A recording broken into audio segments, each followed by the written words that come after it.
Good morning, everybody. You're tuned to Computers 2K now on the Nissan Communications Network. I'm Amnon, your host for the next couple of hours, along with Gal. Good morning. Good Good morning. morning. And Katie's here. Hello. Hello. Spence is still in Alaska. Nick is with some of his old school buddies at Myrtle Beach. He's out partying. He's out partying. Yep. Our number is 919-518-9773, Computers 2K Voice on Skype. And today's show is made possible by vMix Software and is sponsored by Tom Sinclair of Live Streaming Gear. So, another week. Yep. And It's busy. And a beautiful weather week. Yeah. Oh Yeah. man. I tried to go outside as often as I can, and I was enjoying my porch because it's shaded, and I was reading Mm-hmm. until I noticed a solicitor walking down the pathway, and I just and I quickly ducked in before he decided to talk to me. Yeah, we had those coming by, so I went and got from Amazon, actually, no trespassing sign and stuck it on the tree right at the entrance. Uh So, and really it stops. I mean, it's nice that people are paying attention. yeah. Well, your driveway is longer, so it could be a commitment to walk down it. And so if somebody like sees the no trespassing, they're like, I don't want to bother with this. Mine, it just looks like a regular house and my driveway isn't long and intimidating. So if I put a sign, they probably wouldn't even notice it. Yeah, you need to put it somewhere where they'll notice it. Absolutely. I saw this video online where somebody put up a sign that said, um you agree to pay a fee of $50 by knocking or ringing their doorbell to this recipient or whatever. And it stops with people knocking because every time, yeah, you can talk to me, but it's gonna cost you $50. Gal, Good you don't sign. have that problem where you live. Very, very rare. Yeah. I think the um, neighborhood itself has like a no solicitation policy. So if there's somebody doing work in the area already, then they'll go through the houses and ask if they want. Oh, I mean, that's the extent. We get probably once or twice a year, we get some religious person asking us to seek Jesus or Mormons or something like that. Uh, but yeah, very, very rare. It's yeah. not like a daily or a weekly thing. So yeah. Mine's Google Fiber. Google Fiber is tenacious. Like they're here all the time. And they knock on the doors. Yeah, they're these They kids want the that have business. Yeah. their iPads and they walk around, and that and the security people. Interesting. Yeah, luckily, no. I do not have a no solicitation sign on my door. Some of my neighbors have. Um, Oh. but yeah, don't think there's it's not a problem. Let's put it that way. I'm gonna have to get one. I'll update you. Many times, I Pr- mean, it's Print one is your Yeah, 3D printer. you're right. I should print one. Here there be dragons, no solicitations. Exactly. Well, yeah. Uh, Sometimes it's nice because many times if I remember, like we had one of the neighbors across the street have their trees trimmed, and those people came over and asked, and we really needed to have it done, and they had a crane. And just by the fact that we said, "Yeah, when you're done, come over here and do it," it saved us a bunch of money instead of them Right. having. So that happens from time to Yeah, time, right? yeah, But I mean, it's usually really funny because most of these right now are solar panel installers, right? yeah. And they come, they knock on the door. They haven't looked at the house. They would have Mhm. seen that I already have solar panels, so you don't need to knock on the door. You can go away. Yeah, yeah, Yeah, it's like, yeah, all you needed to do is just, take a look for 1 second and know that you're wasting your time, not only mine, but your time, right? You can move to the next right, you neighbor. can move Go to ahead. yeah, oh, true. Same thing sometimes happens with, and I don't understand how AT&T trying to sell you internet. They already have Yeah, AT&T. yeah. Why are you stopping here?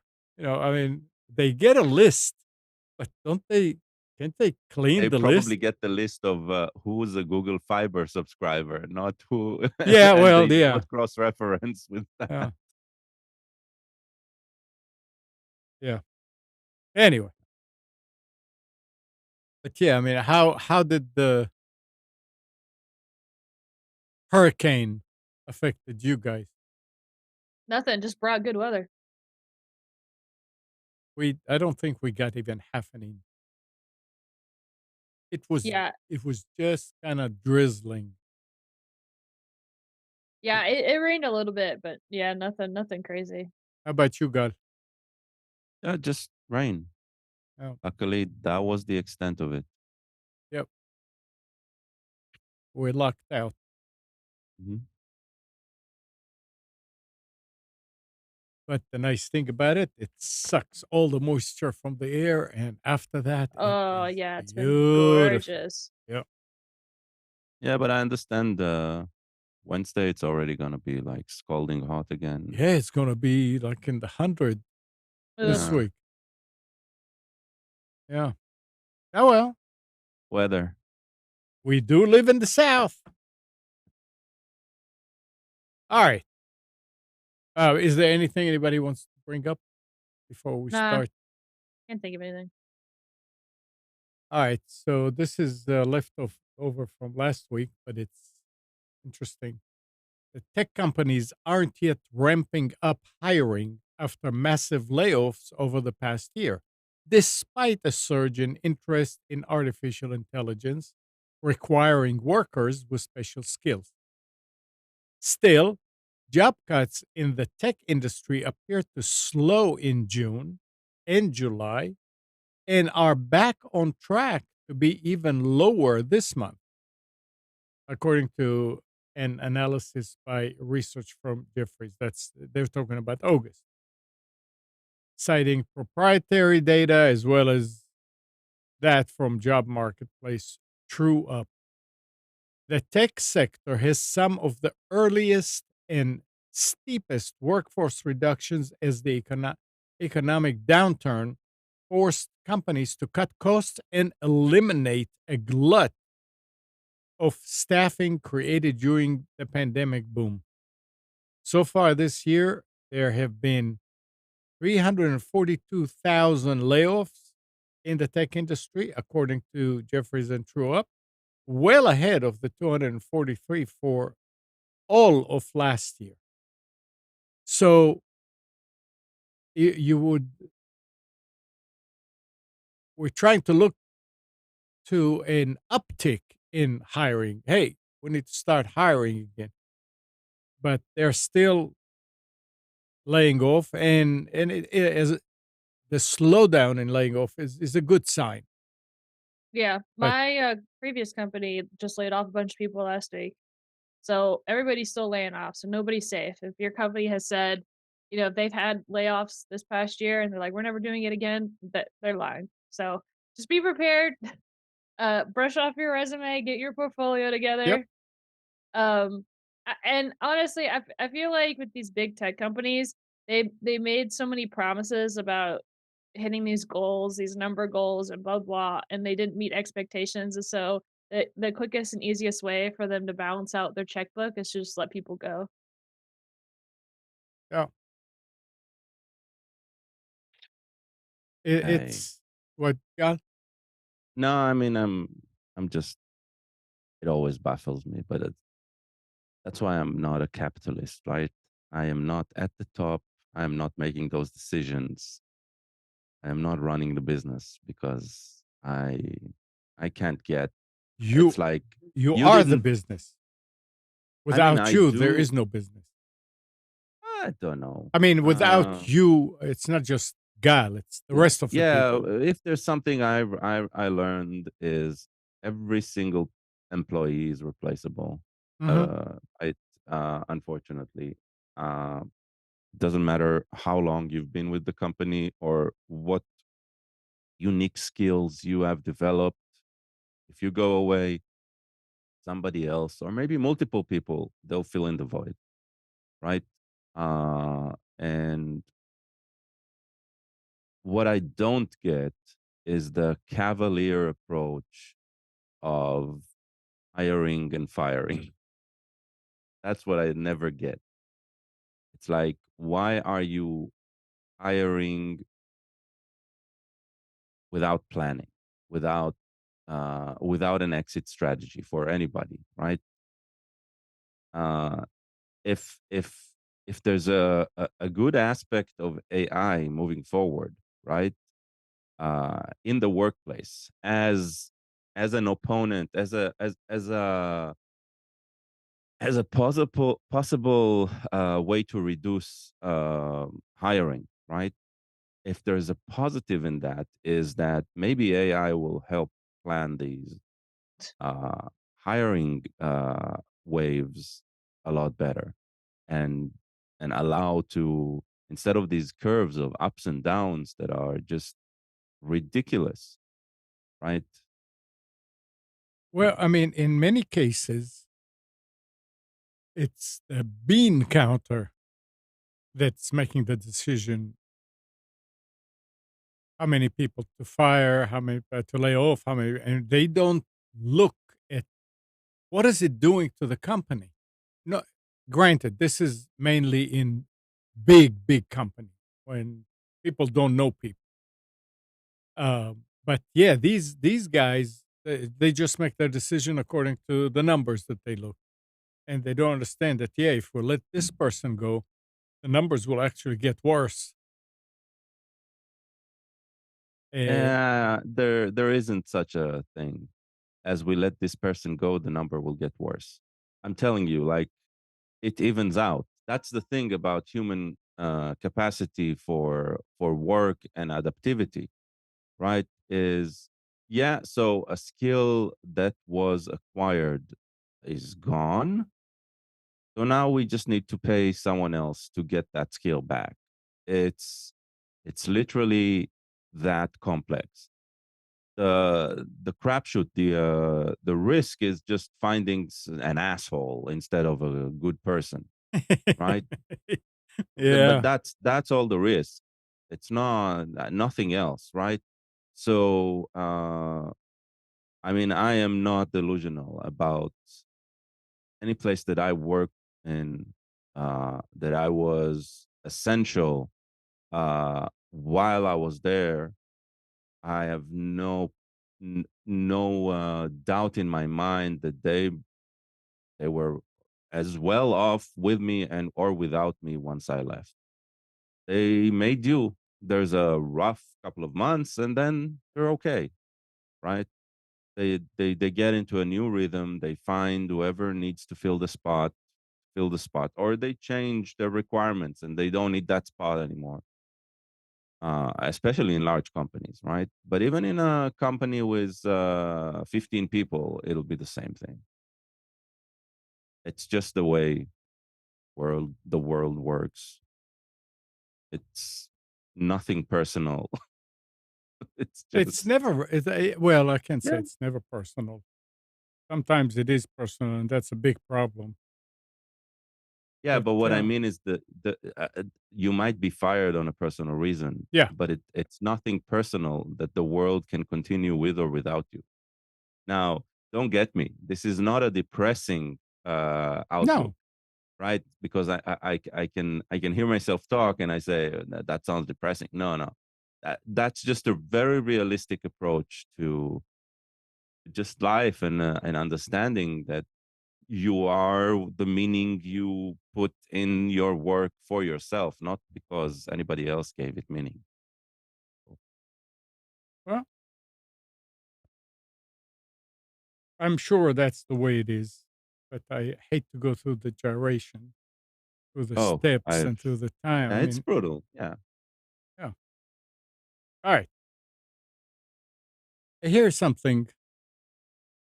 You can still do a clean install of Windows, and it's arguably easier than ever.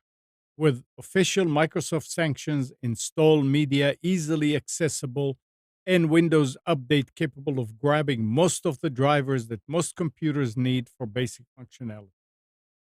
The problem is that clean install doesn't feel as clean as it used to. And unfortunately for us, it's an inside job. It's Mm. Microsoft, not third parties, that is primarily responsible for the pile of unwanted software and Ah, services you need to decline or clear away every time you do a new Windows install. Now, it's and been that's just a stupid rant. That was always the case. now here's the thing. I mean, I don't know about doing it, but when I install Windows from the media Yeah. creation tool, I don't see anything other than, yeah, you have McAfee or one of those coming up, and you say, well, Mhm. no, I don't need it because you're giving me the one that you, but I don't see others. Well, if you remember, right, Yeah, the last time you did a clean install, you go to the start menu right. and it's filled with junk. It Oh, fills okay. Well, with a lot no, of games. It fills with, but but let's be realistic. They're not installed, right? yeah, They it's, are soliciting. If you click that, it'll go and install it immediately, right? yeah, Without even, but removing those, yeah, it's not that. I mean, I understand, but if you're doing it once, I don't know, a year or 2 years, then you can go through it and manually remove that and be okay with it. Or if you're a professional, you already have automated ways to do that, and it takes another minute. Uh, yeah, it doesn't take long, but no, yeah, I think the rant here is, why does Microsoft because they do want to that? make money. What do you Yeah, mean? Why? yeah, yeah. Yeah, That's it. I mean we understand that. Yeah.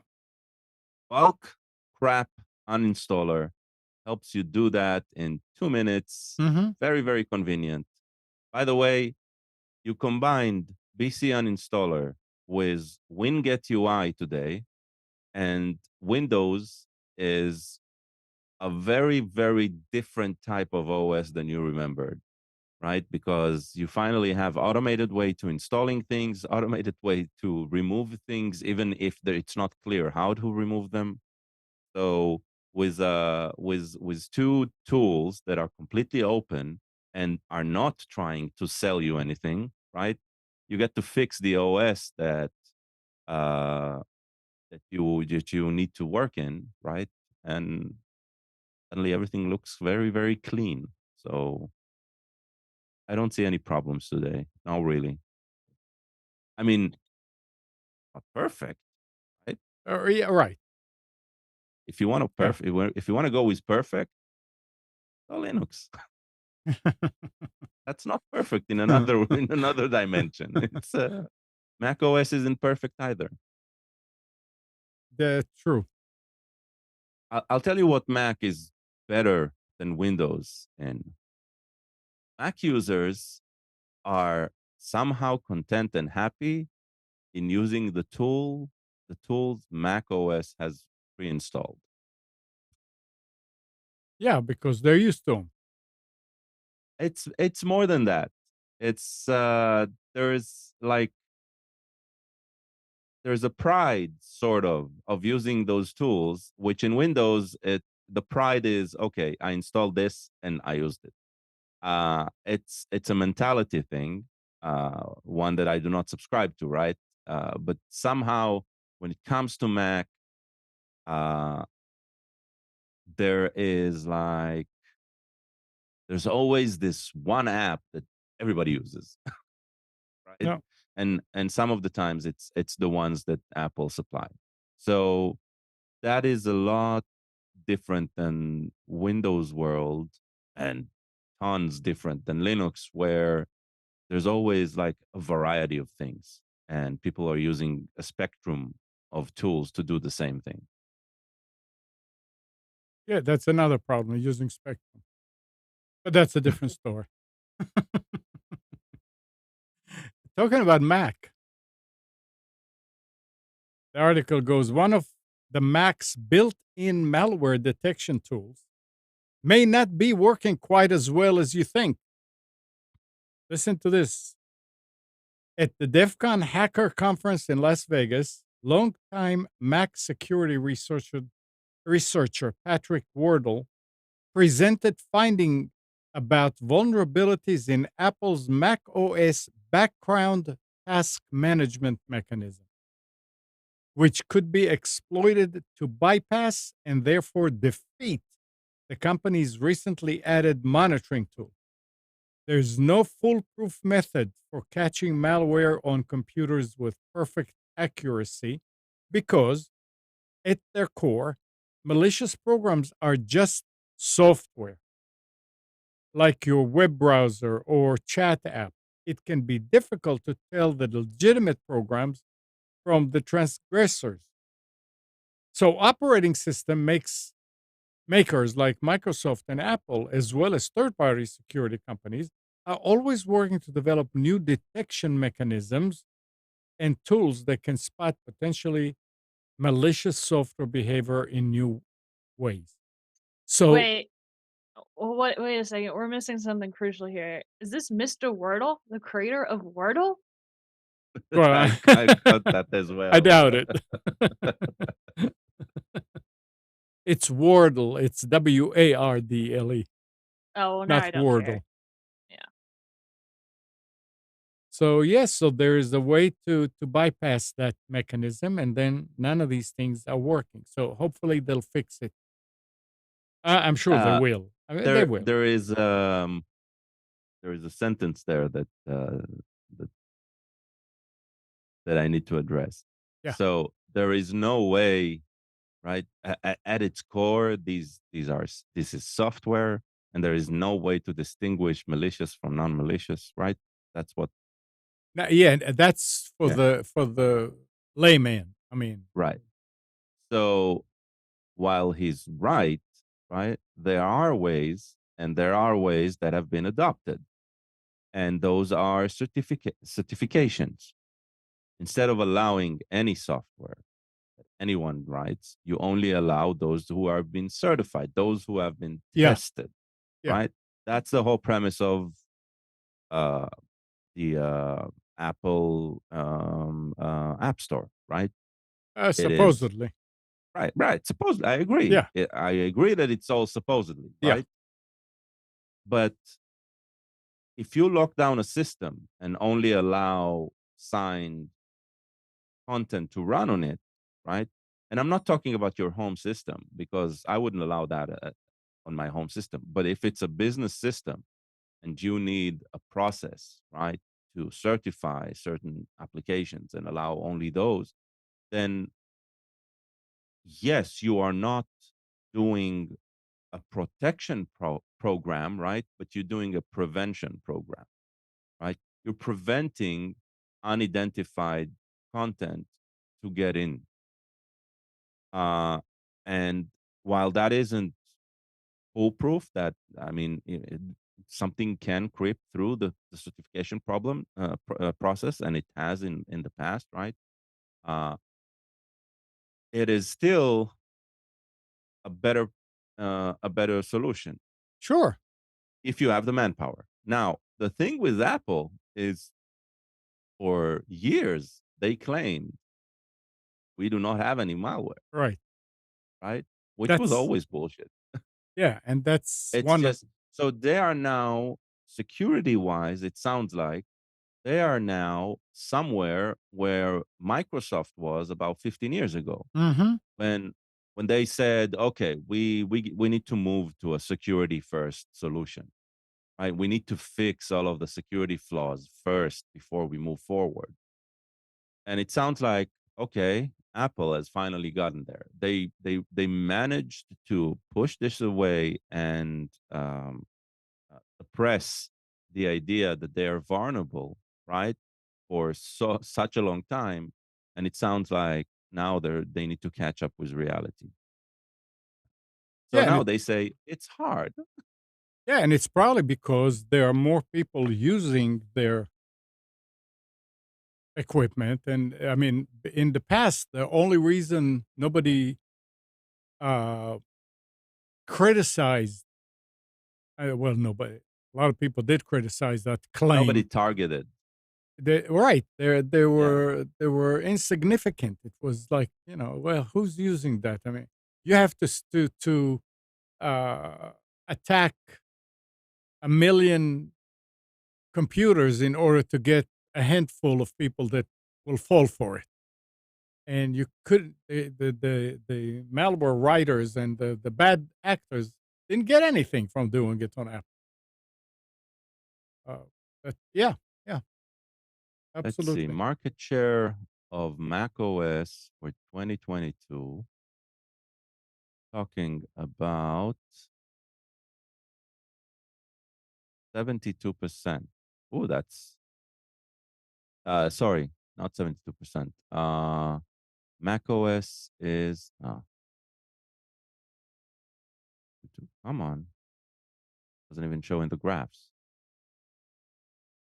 Yeah, Mac it's OS, it's 5%. yeah, Windows is around 75. right.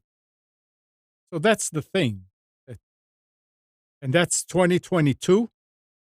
Well, I'm trying to find. No, I see numbers from 2017. I can't find something current. I'll look for it, Yeah. and if I It's find it's something, it's I'll. fine. It's still a small number, but it's a bigger number than what it used to be. Yeah, Eh, they seem to have gained some more traction. It seems, yeah, yes. yeah.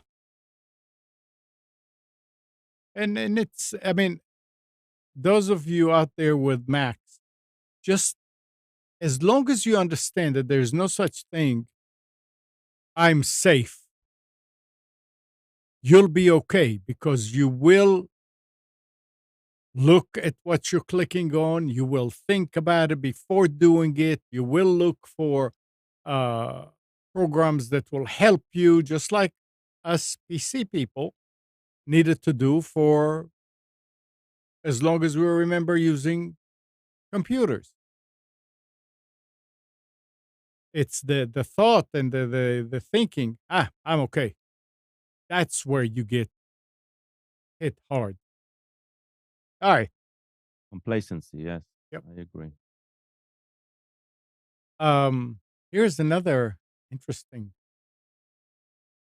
Samsung last week revealed the world's first 32 gig DDR5 DRAM die. Wait, what does that mean? 30. What's a 32 gig. what's a DD? Oh, Oh, wait. the DDR5 is the standard of memory. There's DDR2, Oh, DDR3, you're DDR talking about RAM? RAM. Yeah, Okay, okay. DRAM. Sorry, I was The confused. new memory die is made on the company's 12 nanometer class DRAM fabrication process and not only offers increased density, but also lowers power consumption. The chip will allow Samsung to build record 1 terabyte RDIMMs. Can you imagine a terabyte of RAM for servers, as I well won't. as lower costs of high capacity memory modules? With our So the news is about a new chip that is part of a memory module that they yeah, put. Okay. yeah. Okay. Now I get it. Dude, I want it. Interesting. Well, I don't. I don't want it. No. No, not It'll be yet. too Let's put it expensive this for way. start. Yeah. Well, I need more memory. Speaking of memory. How much memory do Yay! you have? I just have 16 and I need at least 32. Okay, and I'm sure your computer will accommodate that. Yeah, yeah. As my graphics card is awesome, it's just the memory is kind of holding it back, and Yeah. that's why some of my renders take forever. Yeah, so either take a look and see if you can just add memory, or you may need No, to. I have to swap it out. We Okay, checked. It only had 2 ports or okay, whatever, and 2 both of them have slots. Yeah, yeah, both of them have 8 gig things in them. yeah. So you need to get 16, and 16 are not rare. 16s are And they standard. won't be too expensive. Yeah. Yeah. Yeah. Yeah, yeah. So they said with our 12 nanometer class 32 gig DRAM, we have secured a solution that will enable DRAM modules of up to 1 terabyte, allowing us to be ideally positioned to serve the growing needs for high capacity DRAM in the era of AI and big data. So they're telling you why they're doing it, but that is something else. And going all the way back to Yeah. computers All you with need is 640K, right? 640, no, 256. And if you wanted 640, you could buy chips to put them on top of those chips. They weren't DIMMs, they were individual chips, remember? Well, but I'm talking at that time, right? There's a famous quote Yeah. that was misquoted as Bill Gates. Bill Oh, Gates had to say that. who Yeah. who needs more Nobody than will that? need more than Yeah, 640K, right. right? Yeah. Yeah. Yeah, and I'm pretty sure if we go back, there's like other comparisons of what that means and how large it is, and but yeah, Yeah, we're always breaking a barrier with these things. which is nice.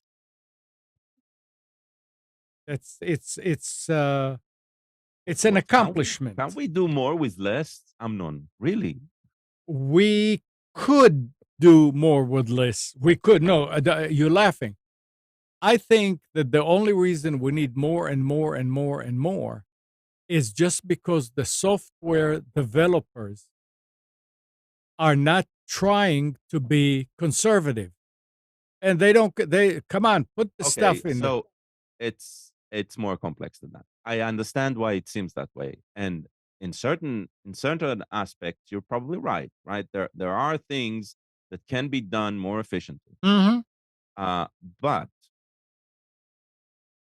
remember also that in order to take something and make it more efficiently, the amount of energy that you need to invest, and energy here will be skill, Yeah. building skill, right? The level of the skill building that you will require is so enormous that, yeah, yeah, you're right. It's not as performant as it can be. It's not as resource conservative as it could be, right? But it allows a lot more people to do To their work. yeah. Let's put it this way: Katie is phenomenal, Oh, a stop phenomenal it. creative mind, right? But if she needed to program something in assembly, right, in order to achieve in order to manifest her creativity, she would have passed. She She'll would go to stay her. with pen and paper, She'll right? go. She'll go to her dad. I Yeah, would not. Yeah, it's a that's a pain in skill the set butt. that she Yeah. has zero interest in learning, Right. Yeah. right? And the tools that might not be as uh, Efficient? performant, right? As they used to, how they used to make them, right? Mhm, That process of making them took a long time and needed very, very specific skills mhm. to do that. Now, Katie, who's mostly interested in the creative process, right? She can go ahead and she can do that without that. So Right. it's not just the programmers are lazy, No, right? no, no, no. It's not that. I'm Yeah. not saying I no, you misunderstand me. I'm saying they started writing more bloated programs because the memory was available. I mean, it's ridiculous to have a computer that you have 16 gig, and you say, "Oh, you only need 640K to run it." I mean, because we wrote it like that. It makes Yeah, but writing that same thing, right, with tools that can create smaller things, the problem is learning the tools. There's no correct. bloat here. There is complexity and layers, but there's no bloat. The layers are doing a lot of the work for you. Mhm. Okay. Uh, I mean, if you look at, if you take a very close look at Windows as an OS, right? Yeah, We used to like to complain about the bloat of Windows. Windows as an OS hasn't really changed in size much. What do I mean? Right? I mean, hey, install, you're going to say install takes, I don't know, 5 gigs today, right? What do you mean yeah, but doesn't? it's the core is But the core itself, if you look at the core, and the core is a single file, right, that sits there, it hasn't grown substantially. A lot of the tools around it have grown, and every single tool that is connected to that provides some sort of service, some sort of security, some sort. It's what allows the system to run in a stable manner, in a secure manner, and allows the freedom of developers to create tools that are very, very complex. And those tools allow other tools to be created that are even more complex, and they just use these layers of abstractions around them. This is not bloat, this is tooling, right? It's like saying, we could pave the road, right, with just one small screwdriver and a bucket. It'll just take a much longer time and a very refined skill set to actually do it well, right? Compared to, oh yeah, you can bring a bulldozer and it'll do it, right? Why do you need the bloat though? Why do you need such large wheels? Well, why do you need the everything so large? mhm. That's the analogy here, right? It's just a completely different tool. Well, it's available, so you do it. I mean, it's simple. And yes, higher level languages, and I'm not a programmer, but higher level languages that make it more possible for more people to do programming require more RAM. Yeah, I mean, the bottom line is, and correct me if I'm wrong, everything that you're writing actually, when it runs on the machine, it runs in machine language. You're writing it in a way that people understand it and can change it and all that. But when it actually runs, I don't know that it's going back to assembly, but it's not. It's running in a different. The machine You sees stop. different code. There are layers upon layers upon layers upon layers of tooling that goes through it, Yeah, right? And in order to create something that looks like it's running multiple things at the same time, yeah, right? You need also protection between them. So if you are, uh, the fact that at the core there's ones and zeros, that is correct, but we're so far away from those ones and zeros at this point, right? That unless you are dealing with chips that are talking with other chips, right? Mhm. You are very rarely looking into code at that level today. So that's the thing, right? Those people who knew how to write a complete software in assembly, the reason they are not that important anymore is because there are other tools to create that very, very easily, very, very quickly, albeit it'll be a bit less performant, right?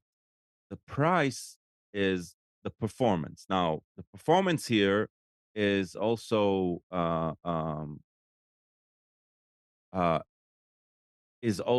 uh, tackled through providing faster hardware, right? So you do not need to squeeze so much out of every bit to get something that is usable, something that is very, very effective for us as humans. Maybe on the silicon level, we could have squeezed it a bit more, right? But it's less important, right? So it's not it's not bloat. It is convenience. It Okay, is I would convenience. put it It's there. I would put convenience. there Okay. that it's convenience, and with convenience, the thing is that I think the most important aspect of convenience is when you get convenience, you also spark creativity because you have a lot more types of people, a lot more types of mindset coming into the playing area and playing. It's True. no longer limited to a very, very limited set of skills. Yeah, it's you know what? That's You know what that's the point. you know what you can compare it to? Manual transmission versus automatic transmission. Yeah, yeah, I mean, that's a good analogy. yeah, the automatic transmission does exactly what somebody who knows how to drive manual, but it Right. does it automatically at a price, and the price is mileage. The price is maybe more breakdowns if you don't Well, maintain it, but I would it's say less breakdowns, no, it's but the not. price is you're not getting better transmission shifts by you cannot tweak that, right? You cannot get more from that. You get less control about when you shift. So it'll behave the same in going up and going down, Yeah. and you do not have that. But then again, right? Look at some of the technological shifts that we go through, right? One of them, first of all, is doing away with the gear completely, right? The manual and the automatic. If you look at how a Prius works, right, which Mhm. they needed to come up with a hybrid engine, and they did it first. That engine doesn't have any gears. There's no shifting between gears. It's direct. And Yeah, you look at electric, that's direct, right? right. So because the thing is there's more than one way of doing it, You don't right? have to. And eventually you'll find more effective ways. So at the beginning, if we looked at something like Java and C sharp, very, very costly in performance, right? The thing is, it doesn't really matter in the long run if it costs a bit more in performance, if it brings more people to the table to do the work. And then you get to see, right, things that nobody would have tried to touch them if the only thing that was available is assembly. We wouldn't get a Windows if the only thing that was available is assembly, right? Because even if you could write a Windows application in assembly, it'll be so complex, it'll be so hard, right? That nobody will want to go through the trouble of it. There'll be three people in the world that maybe find it fun and interesting and will dive into it, but the rest, they won't be there. Nobody will use it. Nobody will. You provide an environment to build something that is a lot more approachable, that is a lot easier, then you get something new. Now, is AI, right? that might change. What do I mean by might change? Instead of just taking a new paradigm of computing, of a computer language, right? We throw that away completely. We talk to an AI, we describe what we need, and AI will write the most efficient code that it can for us. And it doesn't matter the tooling anymore, right? Because we won't, so we'll have something very, very costly, right? We said it needs tons of RAM, it needs a lot of computing CPU power, but it'll be a system that builds other system, right, in a most efficient way. Mhm. Something that as a human, we do not expect a human to do that. But in the same term, a human will have a very hard time decoding what's going on in that because it won't look like any standard software. So, interestingly enough, we're getting to a point where anybody, right? Let's say Katie's mentoring somebody, right? She won't even need to teach them how to program because that kid, whoever that will be in the future, right? They'll have an AI where they could describe what they want it, what output they want out of it, right? And the AI will go ahead. Oh yeah, here, take this assembly program, right? Or take this Rust program, or take this very very efficiently written program that does everything that you need and does it best, right? But the price is you probably won't be able to debug it on your own. You'll need me to do that. So we might see a new paradigm here where we'll have very very resource intensive applications creating very very very effective software. Hopefully. I mean that's the landscape right now. That's what it Yeah. seems like, the direction that it's taking. Yeah. Yeah, just let's not forget that what the AI is doing is finding how humans did it and maybe presenting it in a way. I mean, Oh, not everything that necessarily. No, not necessarily. So you're right when you're talking about creative work in general, yeah. right? But what what the AI will need to figure out is how a computer can do it. You give it a computer, right? And you give it a process of uh, a learning process, right? I, back, probably 10 years ago, um, 5 10 years ago, you would see on YouTube, you would see videos of AI learning to play Mario. Okay, Mhm. uh, Mario Brothers has a very very limited set of rules. The character can go backward and forward, right? It can jump. It can encounter enemies and it can knock them out in a certain way. So the parameters of am I doing it right is very very clear. You either die or you continue. You let an AI just with these two parameters, right? You let the AI play. It's not going to play like any other human. It is going to play a game with a very clear set of rules, right? And it's going to find the optimal way because it has all of the ways to measure. It knows how to read the score, So you give it instructions of finish the stage with the maximum score. It'll try it in different ways. It'll learn how to optimize, right? And it'll do it the way you asked it to do it. You'll tell it to do it the fastest way possible, right? Then it'll optimize its actions based on the output. The Mhm. time needs to be minimal, and it doesn't. Unlike traditional computing in the past, it's not that it goes through a loop and it tries. Okay, I'll try plus one and I'll try plus. No, it it tries different things, makes sort of, I'll call it, make new assumptions, right, and learn from its mistakes. That's the whole idea of AI, of a neural network, large language models.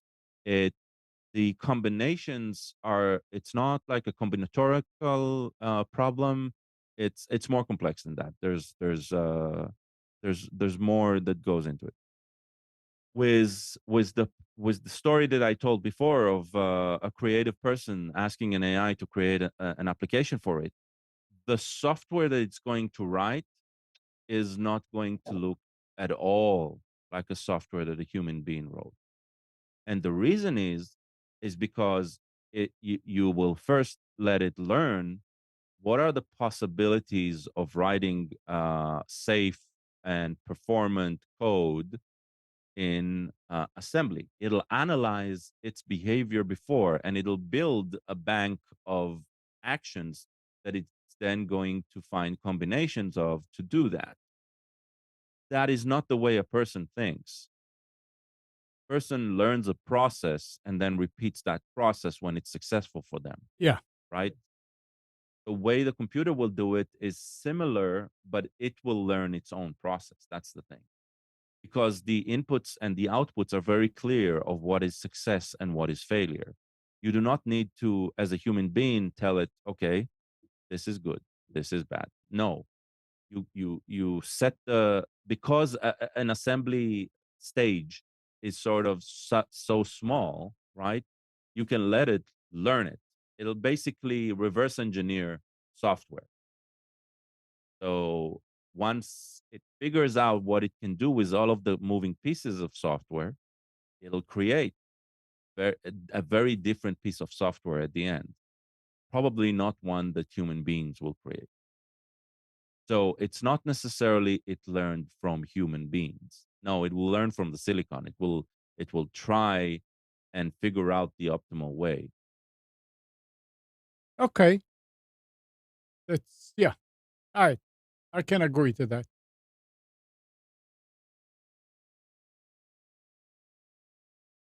All right. Uh,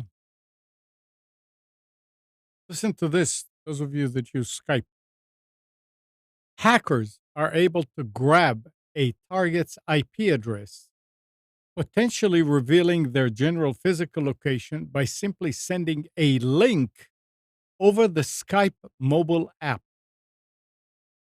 The target does not need to click the link or otherwise interact with the hacker beyond opening the message,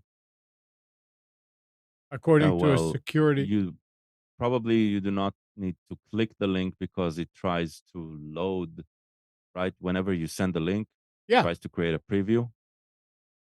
Well, not in Skype, it does. I mean, this is only in Skype. So I guess it finds out your IP address when you just look at it. And obviously, yeah, you click on in Skype, you just need to click on the person's name in the list and it opens up your conversation with them. You don't need to, there's no preview, so to speak. You can call that a preview. You sure there's no preview? No. I mean, I'm looking at Skype here, and all I have to do is just click on Computer Stuke now, and it brings all the uh, conversations that we had. I can scroll up and down. You don't really need to click on anything because it's all a preview.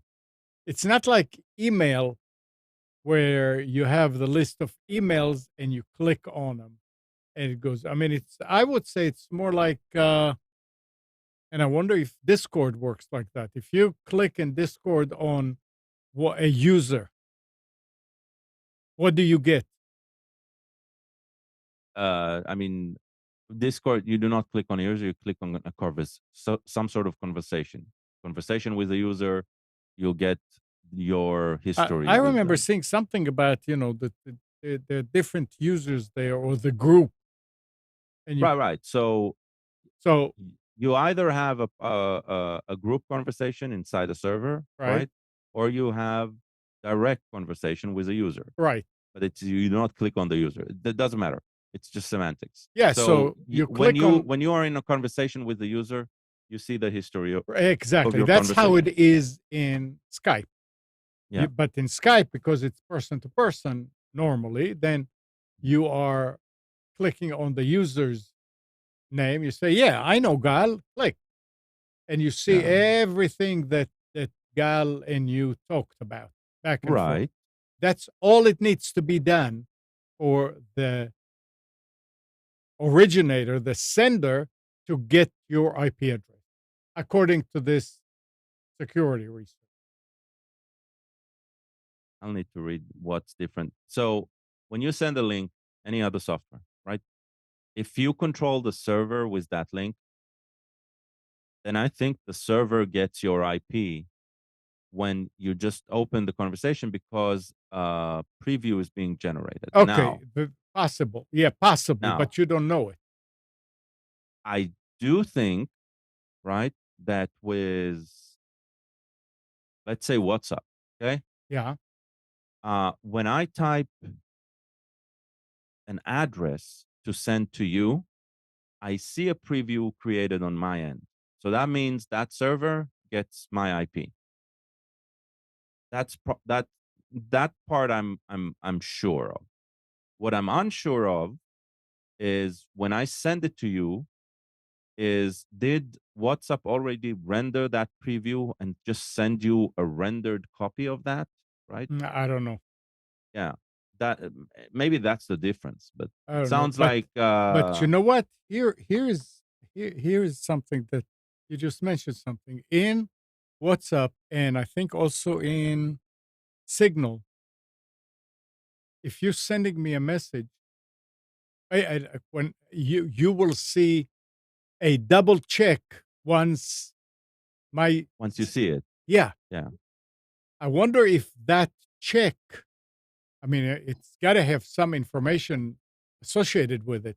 If one of the things there is your IP address, I don't know. Maybe It's possible it might. because I think it does it differently because of its privacy centered well, yeah, and Skype is approach. not then It that. does it yeah, it does it with some sort of hash. There's a way of identifying a user in the system. So I So do not anyway, so think this IPs are this will change. security researcher who demonstrated the issue and successfully discovered my IP address by using it. His name is Yossi. The independent security researcher who uncovered the vulnerability reported the issue to Microsoft earlier this month. That was, yeah. According to Mhm. Yossi, and a cache of emails and bug reports he shared with 404 Media, in those emails, Microsoft said the issue does not require immediate servicing. That's I do not know about the others that he Well, reported. and I do not find anything alarming in this report as well. well, That's my problem. it says, and gave no indication that it plans to fix the security hole. Only after 404 Media contacted Microsoft for comment did the company say it would patch the issue in an upcoming update. Yeah. It may not. I mean, do you use Skype? I mean, I don't use Skype, Yeah, but I don't either, not anymore. But Yeah, I've switched 100% to Discord. yeah, so it if if they get your information, that is a bug, that is a problem, and it should not be. That's the whole idea behind it, Gal. You can't say I I am don't see. saying, I I don't. am saying, look, um, in IP communications, Yeah, right? Uh, Whenever there's two parties, an IP is exchanged, yeah, right? absolutely. That's So every website that we access to knows our IP. knows our IP address. Absolutely. Should it know it? I don't think I so, mean, right? it's no big But the deal. site gets the I mean, we do know that there are ways of doing it without it getting the IP. So why does it need to get the IP? Uh, Right? Now, things are the way they are. What you described to me doesn't sound like a big deal. That's all. Only because It they are a lot bigger deals. So in the scheme of things, No, because I understand how communication works, and it was there all the time. it was. Um, Yeah, it was. That but obviously Microsoft is gonna fix it. Or so they told for media. So we'll just have to yeah, we'll it wait and feels see. more I mean, like a hopefully, sensationalist article, yeah, and right. parading that a bit of media pressure causes a public company to act, right? But the thing about the media pressure, I think um, it's not coming from an educated place. It's coming from a mongering place. Well, that's the internet. That IP is already exposed way before. It's just a way of, hey, I can see yours. It's I call bullshit. Yeah, If you were using Skype and thinking you were using something secure, then shame on you. Yeah. then the best thing of this article is understand Skype isn't as secure because it wasn't designed to be secure from the start, right? It was designed to be convenient. Mhm. There is reason that other companies came up with solutions that are different and considered better today. So yeah, Well, it's just something that if you're using Skype, keep it in mind. yeah. If you think that it's very secure,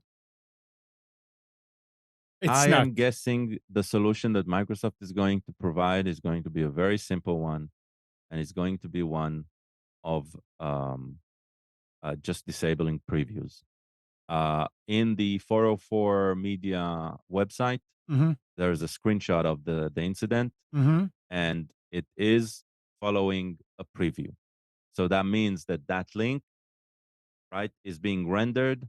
It is being accessed from the client, and that's why, as a return, it sends back the IP. Oh, you know So what you're talking about when you're saying preview. I know what you're talking about now. yeah, If I that's send why you I'm a saying it's not a link, big deal. yeah, if I send you a link, it shows a picture. It Exactly. gets something from the website, just like Right. when you send it in Signal.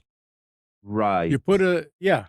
Okay. So the difference between how Signal does it and Skype, Yeah. right, is, and this is a guess of mine, Signal does it on the sending end. So I sent you a link, it renders it on my client, right?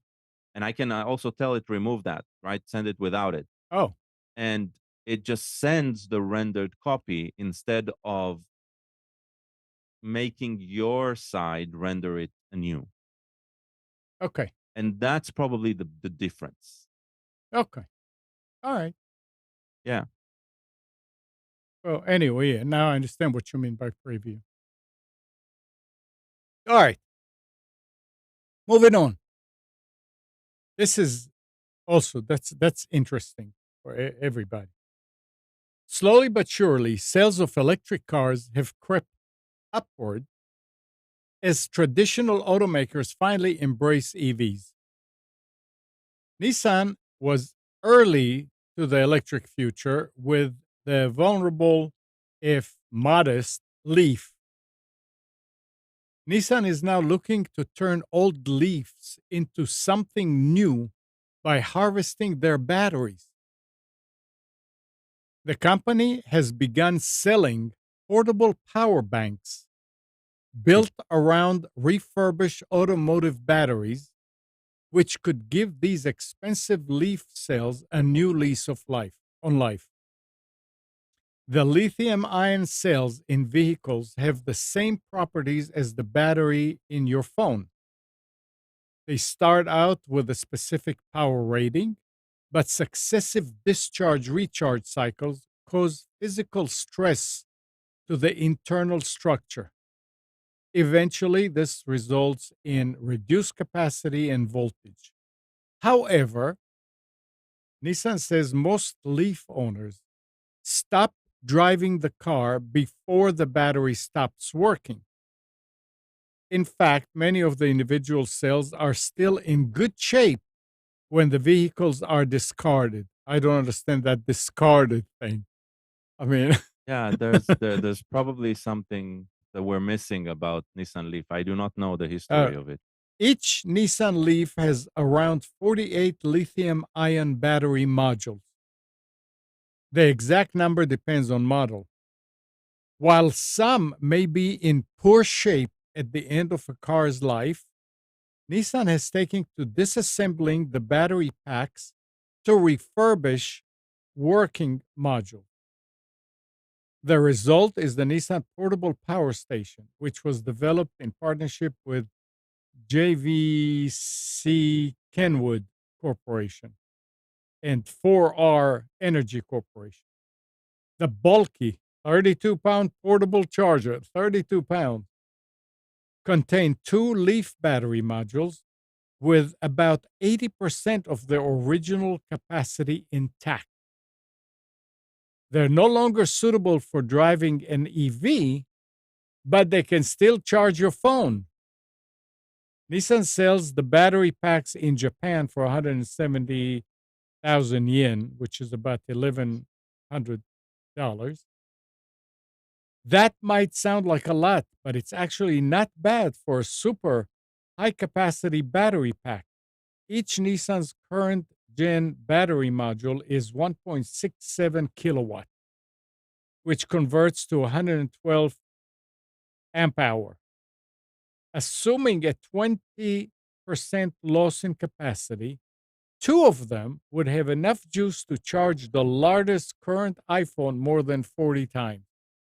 Wait, are you saying that when people are done with their Nissan electric cars and they just throw them away, Well, they can't be that's what I recycled? don't understand here about discarded. Yeah, I No, I don't think so. But this sounds crazy. the batteries are in many cases. The batteries were just I it's a am guessing problem. they're talking about when it gets time to replace the Yeah, battery, right. right? Yeah, Because that gets depleted. yeah. So Now, discarding is of the battery and not of the car. well, it says But here, but the wording is weird. I agree. Yeah, yeah, but it it says, said that it said that they don't that the battery lasts up until it gets thrown away or the car gets thrown away. yeah, that's Yeah, what it says exactly. It says, Yeah, but who throws away a car? What? well, yeah, that's what I don't something. understand about the article. But forget that. Look at the good side of this article. How about setting up a UPS with one of those batteries? Yeah, This would last. I mean, there if there and there in electric vehicles, apparently, it's not one big battery. It's one big battery, but it's made out of modules, and you can take those modules apart, and you can use some of them because not all of them are bad. It's just like in any piece of equipment, let's say that uses 8 AA batteries. When it's no longer working right, if you went and checked all the batteries, you will see that a few of them are still have good voltage. Some of them are dead. So you shouldn't, but you could take those better ones and mix them with new ones and you can still use it, but that's not a good thing to do. Now, if you had 2 or 3 rounds of 3 or 4 batteries that were better than the rest of them were dead. If you keep them and then go to the next round and you collect some that are used, all of them are used, but better, you could refurbish. Can you imagine doing the same thing with batteries that instead of throwing it into the landfill or burying them, whatever they're a lot of people were complaining about these cars because they say when the battery dies, they have to find something to do with them, and they're throwing them away. It just adds to trash. okay. That So is neat. discarded comes there's a reason for the word discarded there. Okay, The Nissan Leaf line has been discontinued, okay, or at least it was assumed to be discontinued in 2022. And one of the problems was The reason they discontinued the line was the range of the Nissan Leaf was very, very short. Yeah, because it was in the early days, probably. Yes. Yeah. Interestingly, in the I find news article of that, I do not find anything in the Wikipedia article about discontinuation. Okay. But it seems like there is this some sort of mistrust of the market with Leaf uh, from the past couple of years. Hmm. So that is where the discard comes from. Probably inability to Yeah, sell it if you off. can, I mean, who's gonna Yeah, buy it if you can't use exactly. it? Absolutely. So that's where the word discarded comes from, I am guessing. Yeah. And so this is like their maybe their attempt to save face here I and think they're purchase the recouping cars for the value of the battery. they're Maybe. recouping their losses. Yeah, maybe. But I, it I, is a I agree. Everything about this article is weird. I'm glad that there's a way of recycling the batteries for other yeah. use. But that I think that was always part of the model, part of the idea of this industry. It just it always takes time, right? Recycling is a especially of batteries is a complex process because you need to this really recycling a battery once it's depleted. There's so many compounds right inside that Mhm.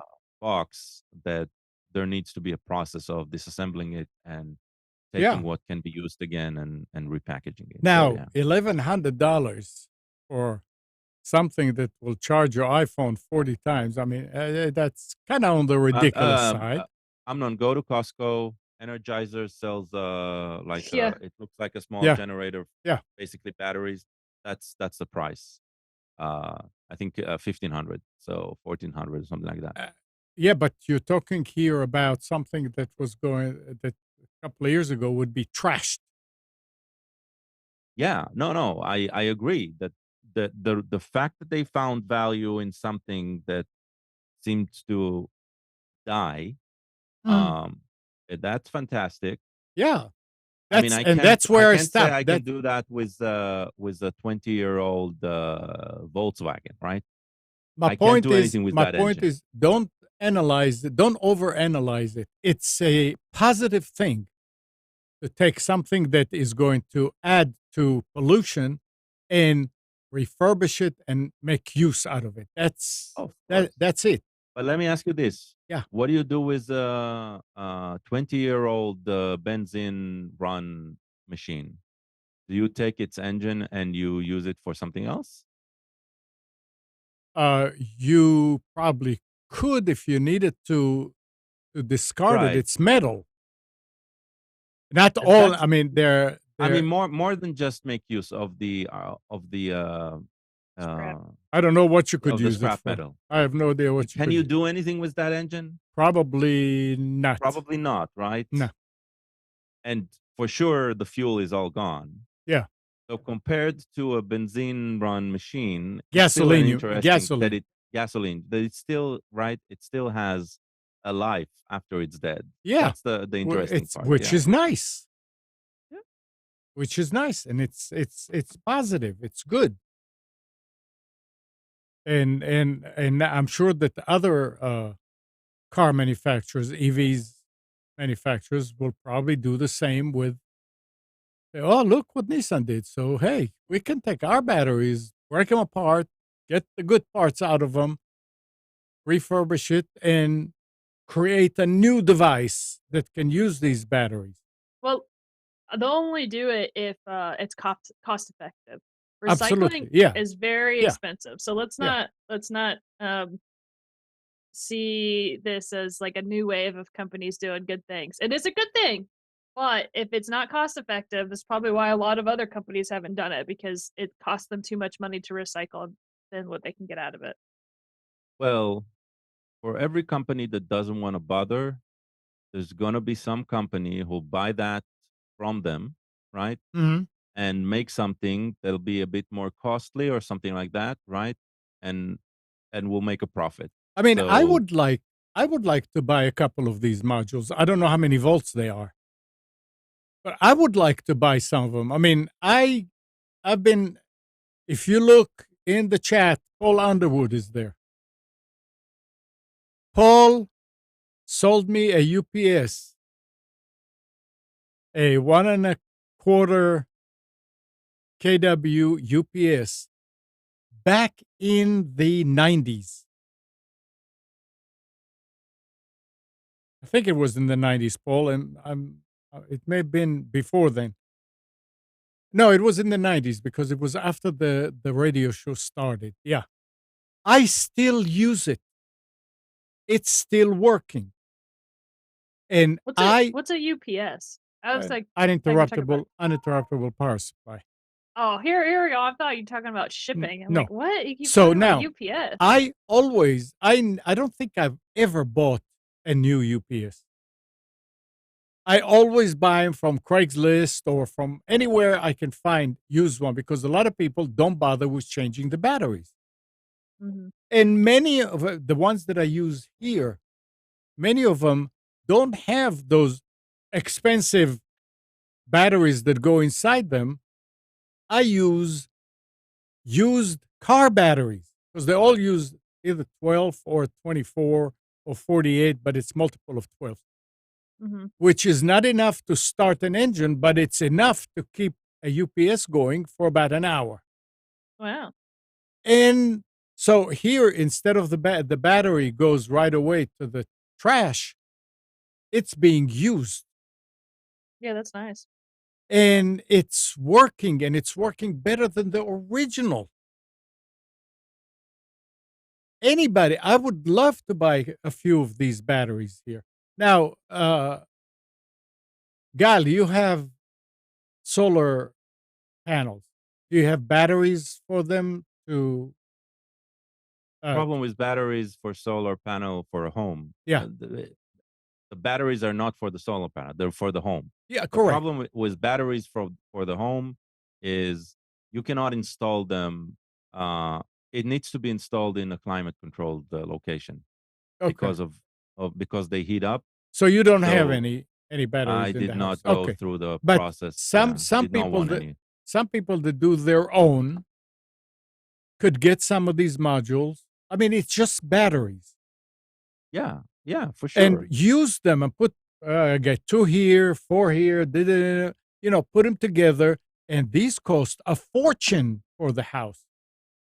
Yeah, yeah. And you I can think have it'll some, still cost a fortune, but yeah, yeah, but this way, hey, you are recycling them. You're repurposing, repurposing them. I don't know what they're doing to refurbish, quote unquote, those batteries when they talk refurbish. I don't think they open the modules and change anything in the batteries themselves. It's just the good ones they take and they use them. It's great. Made me feel good. And nothing to do with the fact that my last name is Nissan. no, we're Spokesperson for against them, Nissan. right? I'm not. I mean, they're a I'm car kidding. I'm company. kidding. Yeah, I'm kidding. Screw Nissan. All I right, said it for you. now what iPhone do you have, Katie? 14 Pro. Ah, What? Apple's next big product launch is nearly here. The company just sent invitation for an event on September 12th at 1 p.m. where the company is expected to announce the iPhone 15 lineup Whoa. and new Apple Watches.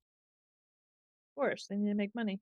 Exactly. The iPhone 15 lineup will probably be the star of the show. The iPhone 15 and iPhone 15 Plus are expected to look a lot like the iPhone 14, and I'm adding but with a new label on them. It says 15. No, Mhm. but it says, but with a couple of key differences. The notch at the top of the screen will apparently be replaced by the dynamic island that first appeared on the iPhone 14 Pro lineup. Oh, wow. Oh. The lightning port might also be replaced by a USB-C port. Oh, that would be They don't know nice. That would yet, be the yeah, day. which could Yeah. enable faster charging. Maybe they're doing it. Maybe because of Europe, they have to do it. They have Yeah, to do it for Europe for sure. Yeah. and Brazil, I think Brazil might have kicked it off when, And they released the 13 or the 14 and didn't come with a charger, and they were like, "Nope, you can't sell your phones here." maybe Australia. I don't know. There's more and I more. remember, yeah, I remember there's more and more Yeah. forcing on it. Remember, it's a good thing that we have regulations that talk about a single port type, but also remember that it means that that port type will probably not change for so long now Well, that innovation will be hard. So yeah, but I agree. USB-C at this point is the best option. absolutely. And it's the only one that stands or can become the standard because so many are already using it and are going with it and all that. So Well, it's I more mean, likely to be the remember USB-C is just a connector, right. right? Yeah. There are like 15 types of protocols Protocols. that But go the power delivery protocols yeah, that goes on there, and that means right that not every charger will be able to charge something even though the connector matches. So not it's to we're begin, right. almost Maybe, there but we're not there. So yeah, not to begin with. yeah, But yeah, hopefully they'll stand right. I'm we don't have any specials today, but one of the things that I've ordered, I'll get them I think either tomorrow or the day after, is a USB-C power delivery cable that on its end has a small LCD display showing how much it's pushing, Ah, because it's a protocol thing, right? It doesn't need to measure. It doesn't really measure. It just it's just um reads from the line, right? The signaling that says, okay, this is 40 watts, this is 20 watts, this is 90 watts, etc.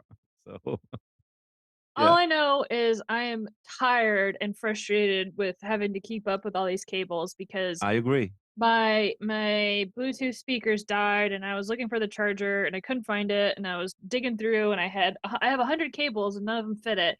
And then eventually I found one that fit it and I'm like, this is ridiculous.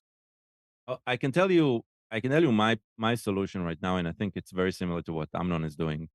I literally invested around, I'm guessing, way too much money, around $200 total for cables at home with magnetic tips. hmm, So it doesn't matter if it's using a USB-C or a micro USB, or we don't have any Apple devices, but it also has Apple tips as well, Lightning tips.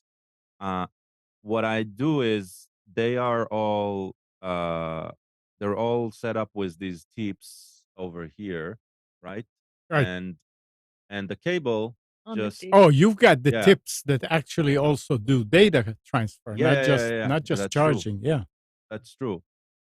So and then all I every place I have a cable, I have a single cable with Yep. the magnetic end, That's and it. so everything connects to everything, right? And I don't need to do that dance of do I have the right cable anymore? But Katie, it is an investment. didn't I give you some of these? I know I don't know. I know I don't know. I give you mom. I don't know what you gave me. I have a Yeah. lot of cables. Again, I've No, got it's going not a through Yeah, this. cable. It's well, it is a cable. You need the cable, but it's a it's the cable tip. and a tip. Yeah. Yeah, but Yeah, I haven't seen it before, so if you gave it to mom, I haven't seen it. So you need to remind me next time. Yes. Yeah, but these work great. I don't have any of the data transfer cables. I don't use well, my phone. I haven't used data transfer via cable, Hmm. via USB Right. cable, such a long time that I mean, it's nice that when I bought it, it was like a thing that I thought was important to me. Well, actually, no. In the car, it does use data because it connects to the Android Auto. Yeah, but it's So Bluetooth. and yeah, no, Android Auto is not Bluetooth. It's part Bluetooth, but it's USB. Okay, USB, So but it's not a cable.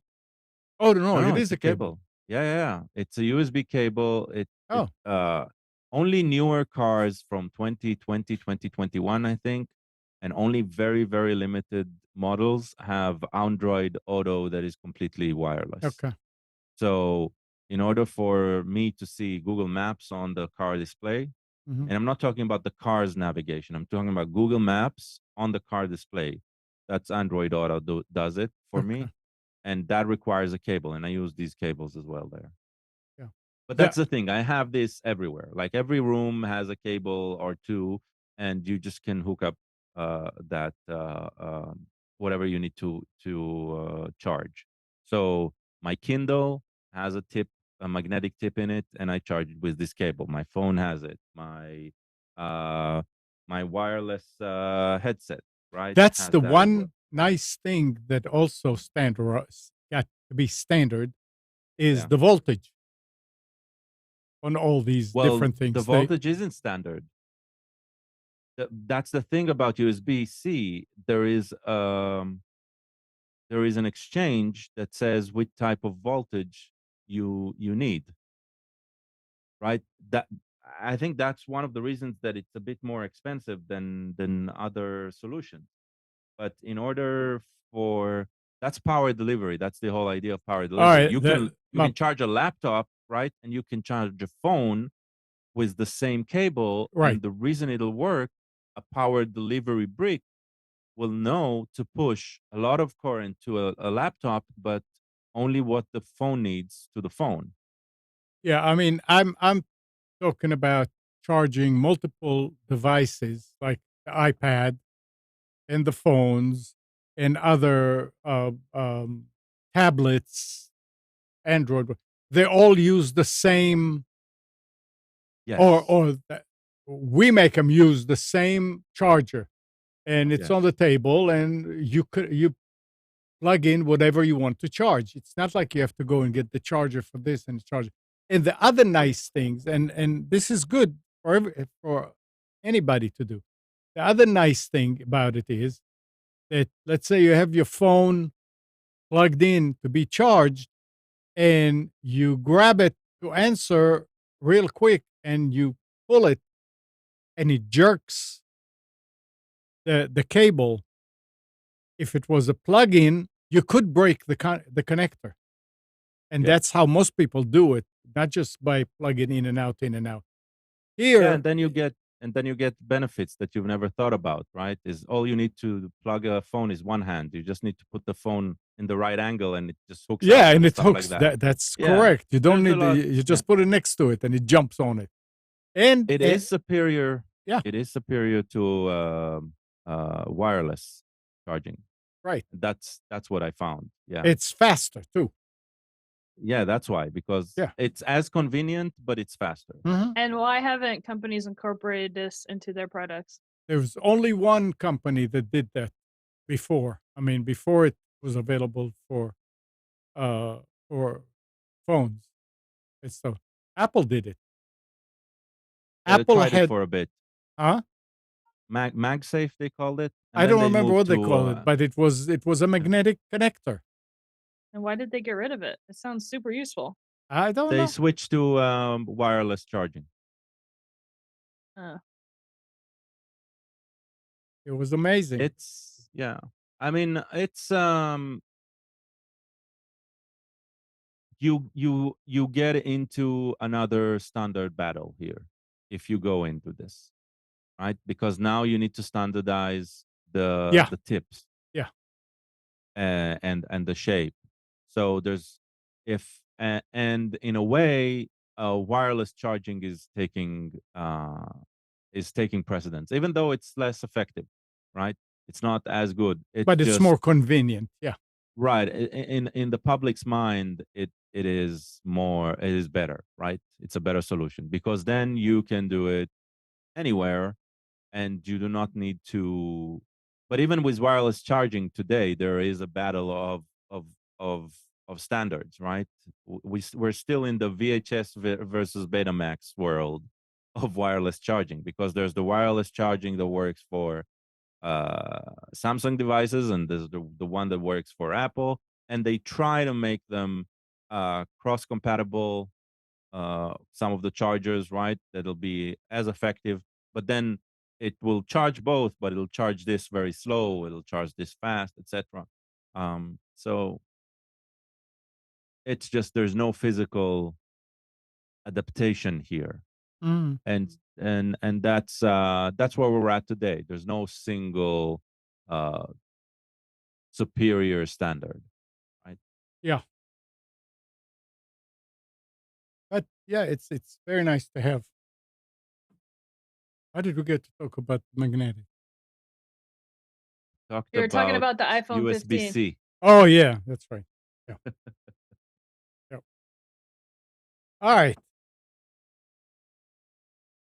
Change. This is sorry. This is the iPhone 3 all over again with the 3.5 millimeter standard jack, right? This is like No, they're not going to add it everybody. back. No. What I'm saying is like the excitement that Yeah. Apple Uh, finally added the 3.5 standard jack, right? Is Apple is going maybe, and it's a maybe at this point. Apple maybe will be switching to USB-C finally on all of the devices, and not just the iMacs. Yeah, we'll see. All right. To date, Google has processed more than 7 billion copyright takedown requests for its search engine. The majority of the reported links are purged from Google's search index, as required by the DMCA. Recently, however, Google appeared to gone a step further, using search takedowns to moderate users' privately saved links collection. This comes from private Torrent Freak. save link. A few hours ago, says Eddie Rosenmelon shared an email from Google notifying him that a link had been removed from his Google saved collection because it violates Google's policy. And we're talking about the links that you are syncing from your phone, let's say, to Google, or from the phone to Google. The reason cited for the removal is the downstream impact, as the URL in question is blocked by Google search. The following saved item in one of your collections was determined to violate Google policy. As a result, the item will be moderated. That's what Google wrote, pointing out a Idiots. That's defunct. what I have to say. Huh? Idiots. Well, What is pointing the out a defunct kick-ass torrents domain as the problem. Initially, it was suggested that the removal impacted Google's synced Chrome bookmarks, but further search reveals that that's not the case. Instead, the removals apply to Google's saved feature. This Google service allows users to save and organize links, similar to what Pinterest does. These link collections can be private or shared with third parties. I don't think I ever used any of those collections. Yeah, I'm neither did I. If it was on synced, then they're Yeah. idiots. If it's on something like this, I don't really care, uh, because it sounds like it's on a platform that they Yeah. host, which is something completely different. The reason I'm saying that, let's say I am a security researcher and I'm saving those links to my bookmarks, right? Yeah. So now you're going to Right. interfere with Okay. my Yeah. work, Yep. right? And Can be yes, I disastrous. understand that most people will not be the legitimate use of it, but still, it's like you're just blocking because you want to block. That's yeah. I do not know what saved is. I mean, I do not invest myself more and more in Google ecosystems. Mhm. If I can, uh, they've been great for me throughout the years by providing the free services that they did. But I think I've matured enough that the only thing today that I really want from them is email at this point. Uh, I'm not happy about it, but I'm using it, right? Yeah. And it's still probably one of the best free email offering there out there. And YouTube that you can just there's no other source like it, right? And Mhm. that's it. I Unfortunately. yeah, I haven't used their search in a long time. I haven't used I do use their search from time to time, but I do it like anecdotally and very rarely. So they're not my go-to anymore. You know who I think actually has the right approach right now? Like if I'm going to expose myself to any big company, I'm probably going to use Bing. And the reason is they sort of try to buy you instead of just stealing you. If I if I can use Explain, an analogy like explain. that, they have this very interesting. Nick is an avid uh, Oh, with the rewards, with the whatever? rewards, right? You can turn those rewards into you need to do it enough, right? But you can turn those reward into an Amazon gift card or something, Wait, right? what are you talking They about? actually, as a search engine, if you use Bing and you're registered to the rewards program, then they pay you back for just using their search engine. Wow, sounds like I'm gonna have to switch to using Bing.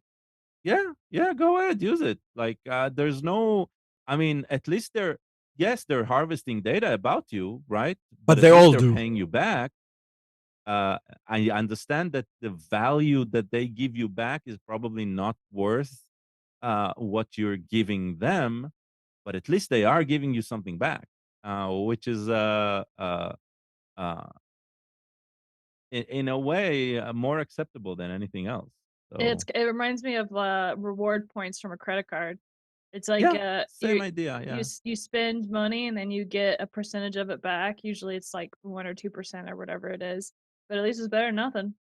Yep. exactly. I mean, and you get protection, right? You get when you use a credit card. Yeah. So here, at least you know that you're selling your data, but at least you're getting something back. So, I mean, if we want if we want to agree with capitalism, at least do it that way. Yeah, I want to get paid. Yep. And, Katie, are you accepting any kind of, like, PayPal? Yeah, I use PayPal all the time. Um, uh, Credit card fees are going up Why? next month or the month after. They decided they want more More money. money. So even though you don't accept quote unquote credit cards, you are through PayPal, and then the fees that they charge you for collecting are going to go up. So you just need to take that into consideration. Yeah, that just Anybody. means that all of these small businesses I go to, they if you pay with a card, they Yep. charge an extra fee. Well, that fee's gonna go up. Yep. Yes.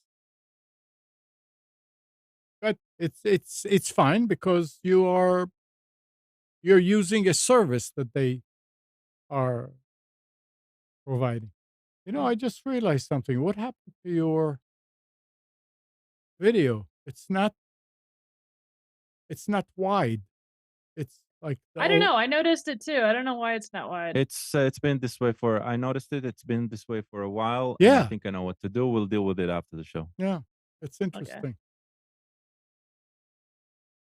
Um Now, if you live in New York this weekend, or if you go to a party there, the New York City Police Department intends to use drones to monitor Labor Day backyard parties, raising privacy Uh, concerns. yeah.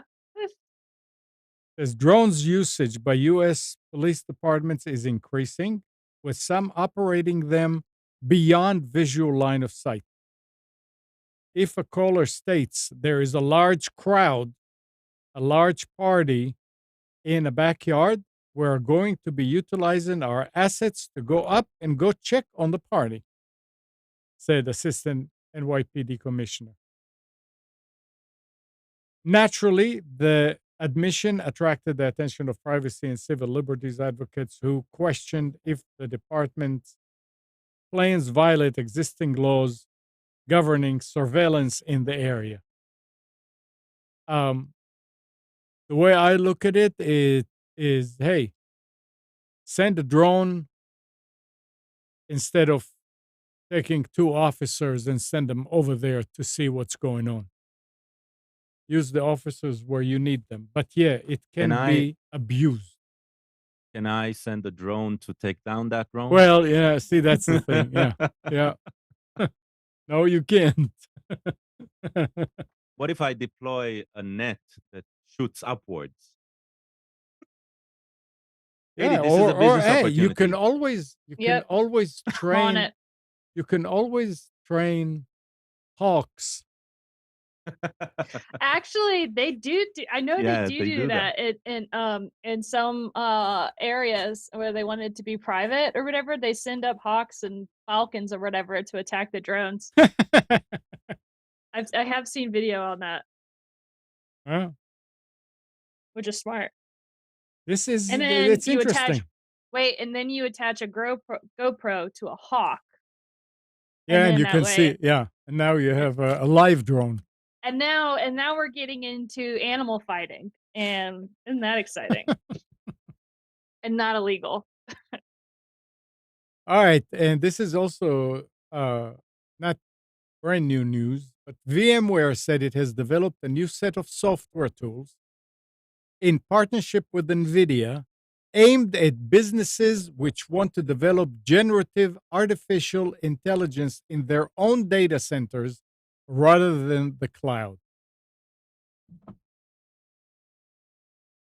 Interesting. VMware, back in the news. I don't even know what that is. VMware? Yeah, Um, uh, Um, what do you know about VMs in general? yeah, nothing. I know that, V and M are in the English alphabet. That's about it. Okay, virtual machines. Have you yeah. ever spun up a virtual machine? Nah. Okay, so virtual machines, the concept that started late 90s was the idea of it started as emulating another machine on the machine you're running. So I want to run a Linux machine inside of a Windows machine, right? Then I spin up a virtual machine and I install Linux inside the virtual machine, Whoa, that sounds complicated. Like, right? what And VMware Inception. were the first ones to do it. Uh, It's like you take a good size computer. You need to have a computer that has a little more memory, a little more CPU stuff. And you are sort of like building a computer within the computer. Wow, So that's, crazy. when you're spinning up that virtual machine, if something happens in it, it doesn't affect the main operating system, if you want to call it that. Mhm. right. So uh, stop me when it gets too boring. So these virtual machines that VMware started, it was completely software at the beginning, right? And as things evolved, the concept of a hypervisor started. So a hypervisor is the layer of software that manages the VM, the virtual machines. So it manages the host machine that is hosting guest virtual machines. The hypervisor at the beginning was just software. Today, it is it is most the hypervisor sits at the OS level, and the hardware itself does a lot of the heavy lifting. So a chip from Intel, right, allows you to run everything that looks like a chip from Intel uh, on the hardware level. So you're not losing a lot of performance, you're just losing resources. You need to assign RAM, you need to tell it you're going to use one or two cores of my multi core machine, right? But it's going to seem as close as possible to an actual machine inside the virtual machine. data centers today, that's the way they work. They work on machines with, I don't know, 64, 128, maybe more cores, right? A lot of RAM connected to disks on the network. And you say, hey, can you give me, I want to buy from you processing time for a 2 core, 4 gigabyte RAM machine with 100 gigs of hard drive. And they just provision that very, Mm. very dynamically, right? They don't really need to conserve resources in order to give you what you need. They can split a machine as in any way they want. That's what virtual machines bring. Mhm. That's pretty crazy. VMware, they have never produced any hardware, and their software is rather expensive. They were the first to the game, and they've been a proponent of development. But today, hypervisors on the closest level to the to the hardware there is are available either for free or baked into the operating system. Windows, your Windows has something called Hyper-V, is Windows implementation of that. Linux has in its kernel something called KVM, which is a kernel virtual machine. Uh, there are some open source projects that started that were precursor to KVM. The most known is Xen, XEN, um, and Citrix is in that world, another company. So there's a lot of solutions. The VirtualBox is a software-based and a hardware-based hypervisor that you can download for free from Oracle. So all of these are available, and you can run virtual machines in your machine in your system. Katie, you're running Windows 11, right? Yeah. I guess you do not have any interest in Android, but one of the things you can do today with the Windows Store, you can go and download. I think it's the Android App Store. You can download the Android App Store, and what it does on your Windows machine, it is going to run an Android virtual machine automatically for you, and you can run any Android app that you want on your Windows machine. You do not need to buy anything. You do not need to do anything special. All you need to have is Windows 11 with the latest updates. Okay. That does it automatically. Most computers today, even an i3 of the last 5 to 6 generations back, right, can run virtualized software. Mhm. So, so you have that. That's cool. One of the things Windows does very well, it has something called Windows subsystems for Linux. Sounds, whoa, Windows and Linux. You can run a complete Linux OS inside Windows and work as if you're in a Linux machine on Windows. So you'll have both worlds active at the same time. That is the power of virtualization and virtual machine. So that was probably more than 60 seconds, probably something That's like two and fine. a half minutes about virtual machines. But yeah, that's VMs. Yep. All right. Well, it's about time Already? already. Burn through it. You got plans for today, tomorrow? We're gonna do a game night with friends this afternoon. Nice. All my friends are all over the country, so we all hop on Discord and play Jackbox and that kind of stuff. Very nice. Yeah, Very yeah. nice. Yeah. Meeting friends mostly. Yep. No plans for tomorrow. Maybe we'll make some. Yeah, maybe.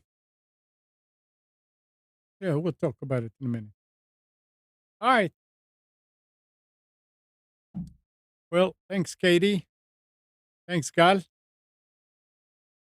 Nick, I doubt you're listening, but if you are, enjoy yourself. And good morning, Kathy, Hannah, Nabil, Mac, Norm, Dana, Dina, Mati, Eleanor, Sarid, Yaakov and Yael. Thanks, everybody, for tuning to Computers 2K Now. We hope you enjoyed and maybe learned something from our time together. Remember to practice safe computing. Back up your hard drive and update your virus scanner. And change any same passwords where you see them and where you use them. We'll be back here next Sunday at 9, but you can always reach us at computers2know.com. And remember, Monday through Friday, 6 to 9 a.m., Nick is on Wilmington's 980 The Wave and 107.9 FM with his daily news and commentary show. You can tell your Echo device to play 980 The Wave, or you can go afterwards to the recordings of the shows at nickcraig.com. Tuesdays at 7 p.m., Nick and Brian do the Infection Podcast, which is about survival games and gaming news with some political commentary. So 7 p.m., it's twitch.tv/Infection Podcast. Enjoy your long weekend, and we'll see you next week.